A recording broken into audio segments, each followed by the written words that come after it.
आधी रात योगी ने अचानक पंचम तल में लगाया फोन।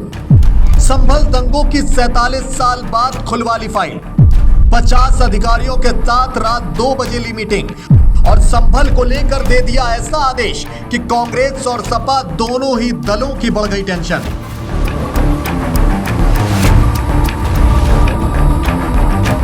जी हां दोस्तों, शायद योगी सरकार ने संभल से 2027 को अभी से साधने का मन बना लिया है। संभल में मंदिरों के मिलने और बावड़ियों के खोद कर निकालने की घटनाओं के बीच सरकार ने एक और बड़ा फैसला लिया है। सरकार 1978 के संभल दंगों की जांच फिर से करवाने जा रही है। 46 साल बाद इस फैसले ने यूपी में सियासी हलचल बढ़ाने का काम किया है। यूपी सरकार ने साल 1978 में संभल में हुए दंगों की फाइल 46 साल बाद फिर से खोलने का फैसला किया है। एसीएस होम ने संभल प्रशासन से एक हफ्ते में जांच की रिपोर्ट भी मांग ली है। सीएम योगी ने पिछले महीने बयान दिया था कि संभल में हुए दंगों में कथित तौर पर 184 लोग मारे गए थे और कई लोग बेघर भी हुए थे। हालांकि आधिकारिक मृतकों का आंकड़ा 24 था। विधान परिषद के सदस्य श्रीचंद शर्मा ने फिर से संभल दंगे की जांच की मांग की थी।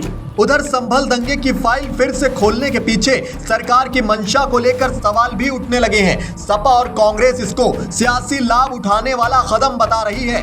कांग्रेस के प्रवक्ता हैं सुरेंद्र राजपूत। वो बोले हैं कि बहुत स्पष्ट है, बीजेपी सरकार सांप्रदायिकता के जहर को फैलाकर वोटों की फसल काटना चाहती है। 1978 के बाद 4 मुख्यमंत्री बीजेपी के रहे हैं। अब तक इन्होंने दंगे की बात क्यों नहीं की? अभी इस वक्त पर क्यों कर रहे हैं? क्योंकि भारतीय जनता पार्टी के पास अपनी उपलब्धि बताने के लिए कुछ भी नहीं है।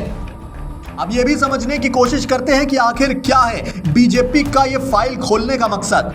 इस फाइल खोलने को बीजेपी सरकार संवेदनशील मामले में पीड़ितों को न्याय देने के तौर पर देख रही है, क्योंकि पीड़ित हिंदू थे और तत्कालीन कांग्रेस सरकार ने उनके साथ न्याय नहीं किया था। संभल हिंसा में मारे गए लोगों की संख्या को लेकर भी राजनीति लगातार हो रही है।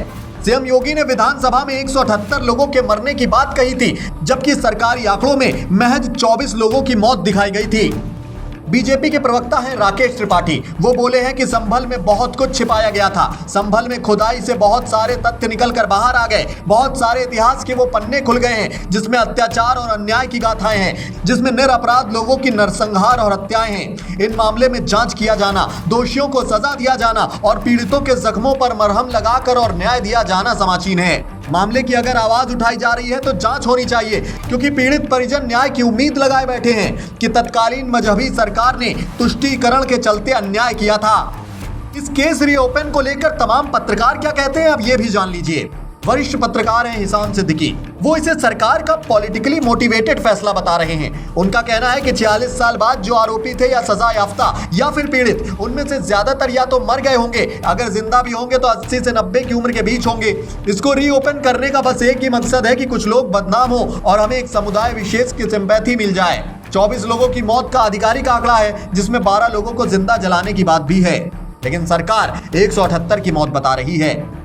संभल में कब कब दंगे हुए, इस पर सीएम योगी आदित्यनाथ ने बीते रोज विधानसभा में बताया था। वो बोले थे कि 1947 से संभल में दंगा शुरू किया गया था। 1947 में 1 मौत, 1948 में 6 लोगों की मौत, 1958 और 1962 में दंगे हुए, 1976 में 5 लोगों को दंगों में जान गंवानी पड़ी, 1978 में 184 हिंदुओं को सामूहिक रूप से जलाया गया और उनकी हत्या कर दी गई। आप इस सच्चाई को स्वीकार नहीं करेंगे। 1980 और 1982 में दंगे हुए, 1986 में दंगे में 4 लोग मारे गए, 1990 और 92 में फिर दंगे हुए, 1996 में 2 मौत हो गई। यह सिलसिला लगातार चलता रहा है। संभल में 1947 से अब तक 209 हिंदुओं की मौत हुई है और इनके लिए किसी के संवेदना के 2 शब्द तक नहीं निकले।